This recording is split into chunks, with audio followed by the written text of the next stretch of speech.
my name is Megan and I'm an accredited practicing dietitian. We provide industry-leading nutrition and dietetic services and support Australians with the ingredients to eat well with nutrition. Today I'd like to provide you with some practical tips for the preparation and provision of thickened fluids. Thickened fluids can be used for some people with dysphagia, which is the term used to describe a swallowing disorder. There are serious consequences of providing someone with dysphagia an inappropriate fluid. These can include weight loss, malnutrition, aspiration and pneumonia. There are 3 levels of thickened fluids. First we have mildly thick fluids, previously known as nectar thick. It runs freely off the spoon and will leave a mild coating. It should be thicker than a natural fruit nectar, but is not quite as thick as a thick shake. These may be consumed directly from the cup or using a straw. The next level of fluids is moderately thick, previously known as honey thick. You will see it slowly drips off the end of the spoon and is a similar thickness to honey at room temperature or a thick shake. It gels and pours quite slowly. They can also be sipped from a cup, however a spoon can be the easier way to consume. The thickest level of fluid prescribed is extremely thick, previously known as pudding thick. This fluid sits on the spoon and you'll see it does not flow off at all. You'll see it gels together and holds its shape and is a similar thickness to a pudding or mousse and not possible to pour from a cup. It needs to be consumed with a spoon.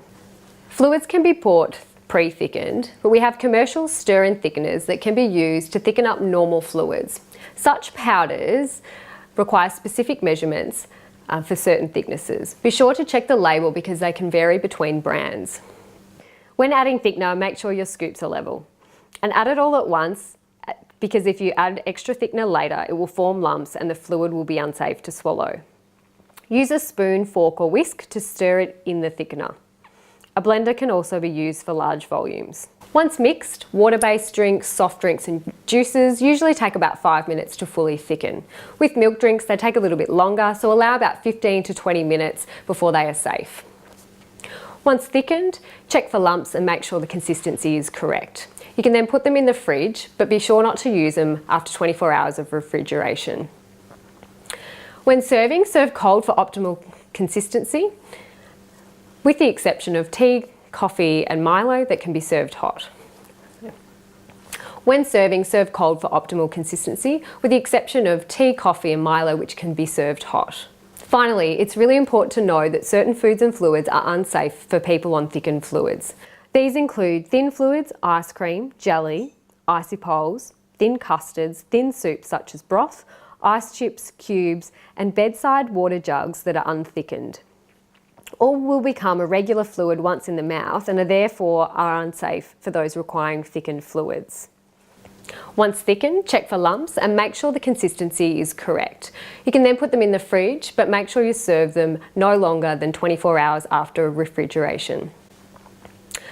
Serve them cold for optimal consistency, with the exception of tea, coffee and Milo that can be served hot. Finally, it's really important to know that certain foods and fluids are unsafe for people on thickened fluids. We would welcome the opportunity to speak with you directly or provide an in-house demonstration. Please refer to our website for further information. We look forward to showcasing to you how we can help your residents and patients to live healthier and happier lives.